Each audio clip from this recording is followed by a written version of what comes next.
I was a young, passionate medical doctor, and then I became a mom of a child with special needs. She was born with a disability that makes her paraplegic, and to be honest, before I wasn't that aware of the need in disability solution, but 2 years after, 2 years after, it was time for her to start going to school, and it was difficult for me to find solutions to bring her to school, because in Burundi we don't have pediatric wheelchairs. It was a huge need, but it was one among many needs that we can face. How did you feel as a mom going through that in the first, I guess, 2 years of having that child who you realize that you're going to have to care for special needs? It was a mix of fear, depression,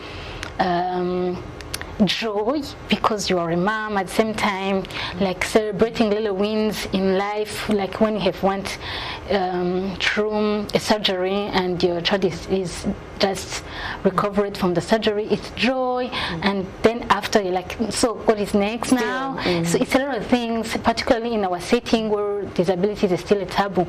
To be honest, I don't think that I was really aware before having that child, because it's something that we don't talk about in our communities. I felt like I wasn't equipped enough to face that situation. So we hear that you are bringing the wheelchairs to many children. Just in the last 2 years that you've started this organization with some of your partners.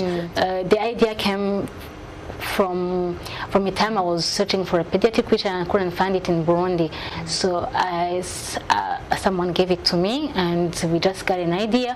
What if we just make a locally made pediatric wheelchair for other kids? And other people who work in disability field, like physiotherapists, pediatricians, joined me, and we formed the organization Nganinka, and since then we have been able to provide 50 wheelchairs. Wow, so this is locally made wheelchairs that you've been able to replicate. Yes.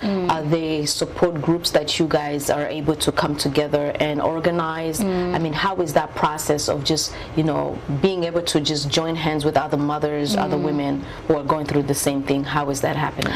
We are still trying to have a support group with mothers, with children with special needs, but it's still difficult because there is a lot of taboo around it, and we really do not have support system. And this goes from family, how our family join in supporting us, to medical supports, like having doctors who are trained in supporting children with disabilities. So it's a huge range of support that is still needed.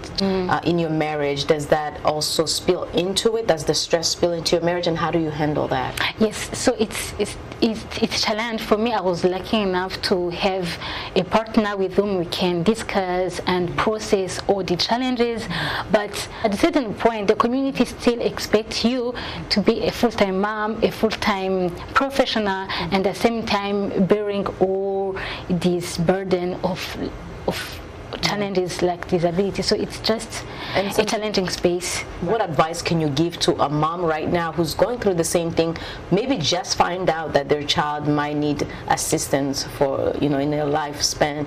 What do you say to them? How do you advise them? There is always a good even the bad. Always find something good that can come out of it, out of this.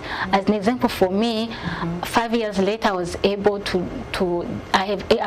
to find a team so that we can create a non-profit organization, and then even it had an impact in my professional life. I found myself going into family medicine.